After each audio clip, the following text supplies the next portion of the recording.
Yeah, this is a nice little street, main street through Springerville. The old Tilton Hilton Round Valley furniture over there. Just leaning to the right a little bit.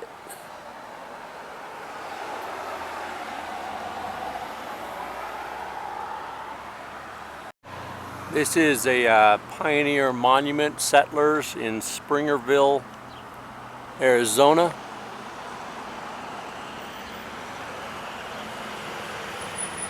Coronado passed here in 1540.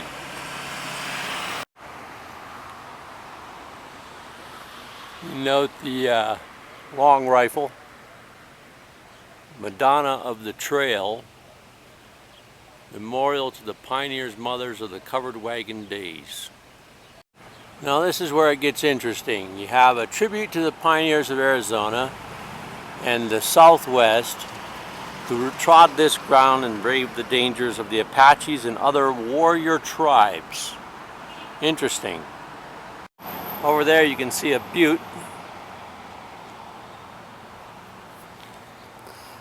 And this land sort of littered with a McDonald's. Over there you can see another lava hill. And this is called Springerville, but also Round Valley. And this is where the Apaches came and grazed their animals. And one year they came here and there's about 100 settlers in the valley. Not a very big valley. It's 10 minutes across, 5 minutes across by car. And there's no mention really of the fact that good old white mother here took a bunch of Apache land. What happened to the Apache women and their kids? How come there's no statue to them? Like people mention the Palestinians losing their land. Well, this is only like, 100 years ago, 140 years ago. No one's given the land back. Madonna of the Trail. This is a 10-foot high, 5-ton statue cast by St. Louis sculptor August Leimbach. Is one of 12 identical monuments to the bold spirit of the pioneers erected in 1928 to 29 along the National Old Trails Road from Maryland to California.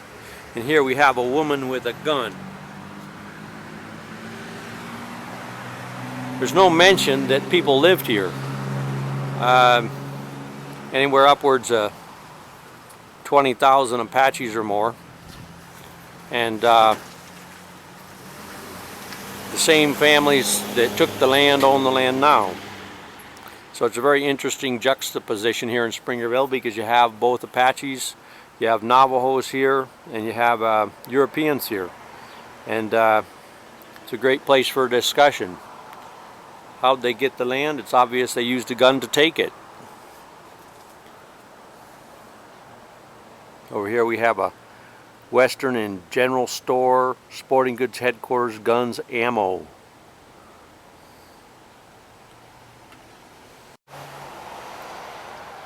United States Post Office, Springerville, Arizona 85938. So obviously it's good land. It's got water. It's got mild climate. It's a great place for grazing animals. And the Apaches liked it. This was home. And they've been shoved off to the sideline with guns. And the great white folk have taken over. And look what they did to the place. Most of the environment's gone in the western United States. Water's polluted 125 years or so. But we got McDonald's. Man, did we ever need that. So what do you tell people who took all their land with guns, kept it, you make your living off it, and shove them off in the corners, marginalize them? What do you tell them?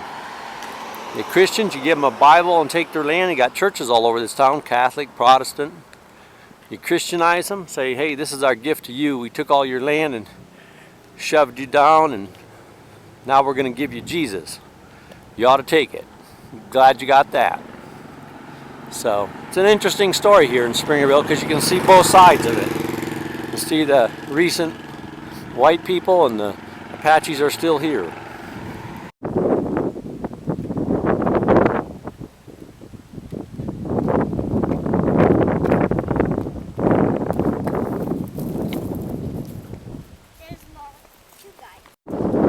see, this is August and there's water and green grass down here. This is a great place to live, but it's not very big. And you can see if you have 100 settlers in here, or now I think there's probably a couple thousand people living here, not going to be any room for any Apaches. So you see the conflict that you get. You know, one side can't take it all and say they're still sharing it. It was a basic war about resources. Who was going to eat, who was going to feed their children to grow up big and strong, who was going to win and who was going to lose.